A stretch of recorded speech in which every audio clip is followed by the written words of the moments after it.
80%. Sit with that number for a second. 80% of every ticket inquiry at a $7.4 million tournament was about one player, not the world number one, not a two-time major champion, a 21-year-old ranked 20th.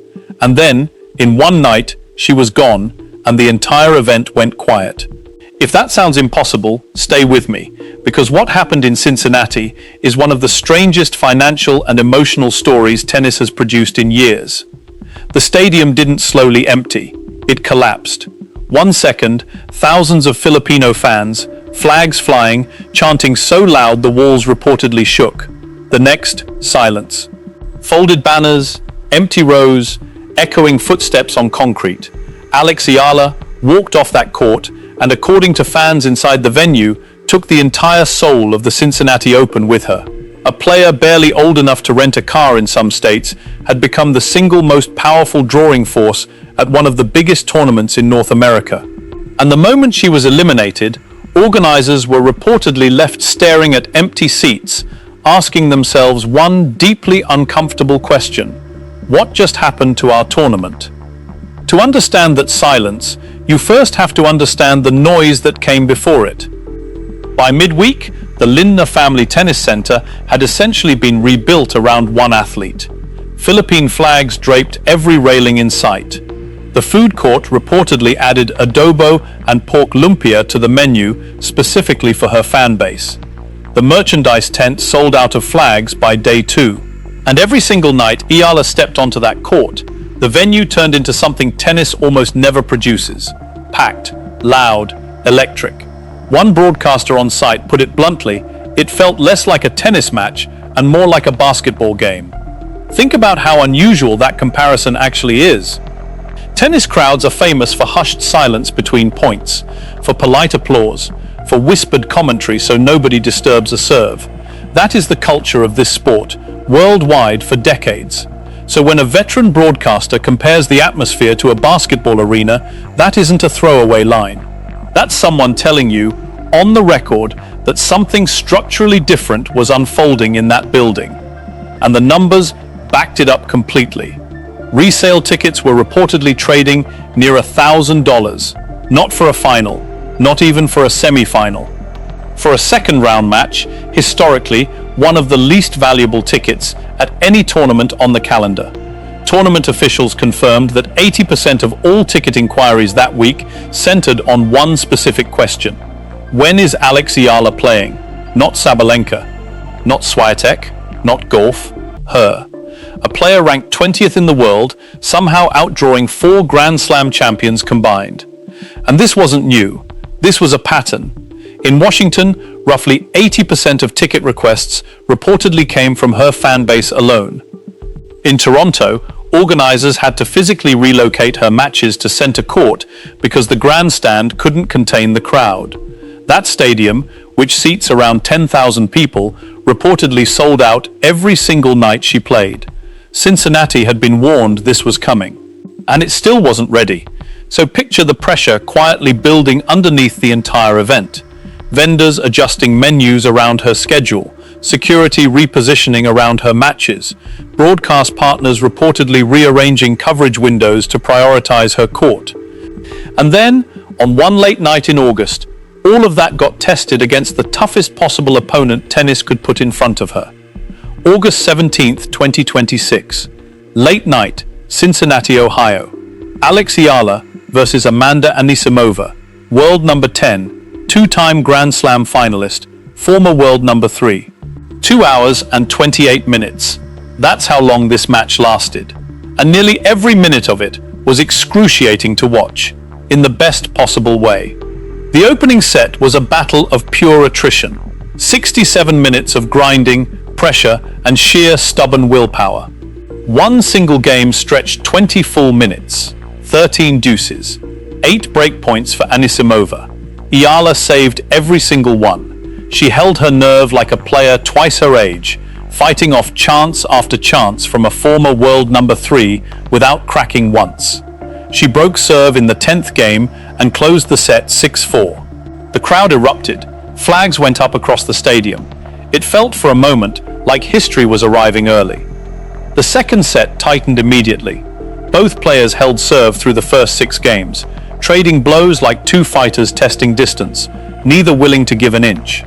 Then Anisimova found one clean break, protected it flawlessly, and forced a decider. 1 set apiece. The entire tournament, whether it realized it or not, leaned forward at the same time. Eala came out flying in the 3rd set. She held her opening service game, then broke immediately after to lead 2 games to none. The noise came roaring back instantly. Flags were airborne again, and everyone inside that building, along with everyone watching from home, remembered the same thing at once. She's done this before. She'd already beaten Sabalenka twice, taken down Gauff, defeated Rybakina and Pegula. Her record against top 10 opponents heading into this match stood at 9 wins and 4 losses, 9 victories over the best players alive at 21 years old. It looked like she was about to do it again. Then came the moment that reportedly broke a stadium's heart in real time. 5th game of the final set, Eala reached 40-15, 2 points from a commanding 3-2 lead with every ounce of momentum on her side. And then she dropped 4 consecutive points. Just like that, the lead was gone, and Anisimova never looked back. 6 of the final 7 games went to the American. 3 separate breaks of Eala's serve. Clinical, composed, devastating tennis. Final score 6-4, 2-6, 6-2. As she walked off that court, the stadium that had belonged to her for 7 straight days fell completely silent. Flags were folded without a word. Fans filed out in near total quiet. The roar that had defined an entire week was replaced by nothing but footsteps and the low hum of a building trying to process what it had just watched disappear. Here's what makes this different from an ordinary upset loss.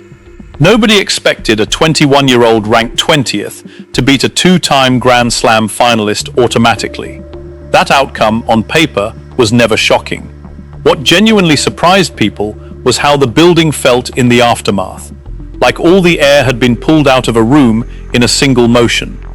Then Amanda Anisimova stepped to the microphone, and reportedly nobody in that stadium expected what came next. "I know Alex is such a great player and such a fighter," she said. "It was a really tough match. That part was expected." But then she kept talking. "There was quite a bit of support for me tonight, and I really appreciated it, because I know how loved Alex is, and for good reason." Then, smiling, she added one more line. "I really needed that pick-me-up tonight, because honestly, it's past my bedtime." The crowd laughed. But underneath the joke was something genuinely significant. A world number 10, a 2-time Grand Slam finalist, standing at a winner's microphone, publicly acknowledging that the crowd had shown up for someone else, that the building belonged to Eala, not to her, that simply surviving that atmosphere against that noise level was something worth being proud of on its own. Think about what that actually means. This wasn't a commentator's opinion. This wasn't a headline written for clicks. This was the winner, trophy path still ahead of her, voluntarily telling the entire tennis world that her opponent deserved every single fan in that arena. Winners rarely do that. Winners talk about their own focus, their own preparation, their own performance. Anisimova spent her opening seconds at the microphone talking about someone else's fan base instead. That alone tells you how loud that building really was. The Eala effect isn't just real. According to the reaction inside that arena, it's powerful enough that opponents feel compelled to acknowledge it even in victory.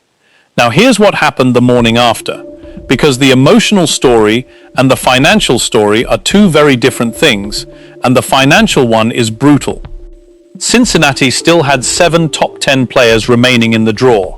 Sabalenka, Swiatek, Gauff, Pegula. Genuine superstars, genuine box office names on paper. And yet, without Eala, multiple reports described the tournament as feeling hollowed out almost overnight. Because here's the uncomfortable truth nobody in tennis administration once stated plainly. The Eala effect had quietly become the tournament itself. A $1,000 resale ticket for a second-round match.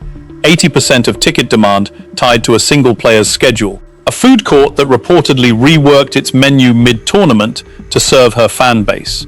Merchandise tents wiped out of Philippine flags within 48 hours. Cincinnati hadn't simply benefited from Alex Eala's presence. It had, according to multiple accounts, effectively been rebuilt around her for an entire week. And the second she was eliminated, the atmosphere, the resale prices, and reportedly a meaningful slice of the week's revenue walked out the door alongside her. That kind of dependency is extraordinary, and if you're a tournament director, it's more than a little unsettling. For a player ranked 20th in the world to reportedly carry that much commercial weight isn't a normal feel-good underdog story you print in a press release. It's a measurable financial phenomenon, the kind that shows up in ticket sales data and vendor inventory counts, not just in atmosphere. Cincinnati reportedly felt every dollar of it the moment she was gone. Put yourself in a tournament organizer's position for a second. You spend months building your schedule around your top seeds, your former champions, your established stars. And then a 21-year-old ranked 20th quietly becomes the actual center of gravity for the entire event. Your vendors are restocking for her fans. Your resale market is pricing around her matches specifically. Your broadcast partners are reportedly asking when she plays before they ask about the top seed. That isn't something you plan for in advance. That's something that happens to you in real time in front of everyone watching. But here's what the scoreboard from that single night doesn't show you. This loss does not define her, not even close. She's 21 years old. She has already beaten 9 top 10 players this season alone. She won her first WTA title in Washington, defeating world number 3 Jessica Pegula in the final. She reached the 4th round at Wimbledon. She pushed a 2-time Grand Slam finalist to 3 sets past midnight inside a stadium she had personally sold out for 7 consecutive nights. Her record against the sport's elite now stands at 9 wins and 5 losses. 9 wins over top 10 opponents, at 21, with an entire career still ahead of her. She carries the hopes of an entire nation every time she steps onto a court. Consider the actual weight of that. Not just representing herself or a ranking number, but representing a country that has never produced a player at this level before. Every match isn't just a match. It's history being written in real time for millions of people who have never had a tennis star of their own to follow this closely. And she carries it with a composure players twice her age haven't mastered. 13 deuces in a single game, 8 breakpoints saved, and she still walked to the baseline like it was routine Tuesday practice. The US Open begins August 30th at the Euster Billie Jean King National Tennis Center in New York. For the first time in her career, Eala is expected to be seeded in the main draw. Let that detail actually register, because it matters more than it sounds. Seeded means the tournament itself now officially recognizes her as a genuine threat to do damage. Seeded means protection from facing the very best players in the earliest rounds. Seeded means the tennis world has stopped treating her as a surprise story and started treating her as a legitimate danger on the draw sheet. Last year at Flushing Meadows, she made history as the first Filipino player ever to win a Grand Slam match in the Open era. For most players, that alone would be a career-defining highlight. For Eala, it was reportedly just the opening chapter. This year, she arrives not as a feel-good subplot buried in the second week previews, but as a genuine contender. The North American hard-court swing proved she belongs at this level. Washington proved she can win titles outright against elite competition, on the biggest stage that tournament offers. Toronto and Cincinnati proved her success is no fluke built on a soft draw. Real matches, real ranked opponents, real crowds that follow her from city to city, tournament to tournament, continent to continent, filling stadiums and paying 4 figures for second-round tickets along the way. Losing hurts. It always does, no matter how many people are chanting your name in the stands behind you. But the players who become legendary aren't the ones who never lose. They're the ones who come back sharper after they do. Nearly every great champion in this sport has a night like Cincinnati buried somewhere in their history. A silent crowd. A match that slipped away in 4 consecutive points.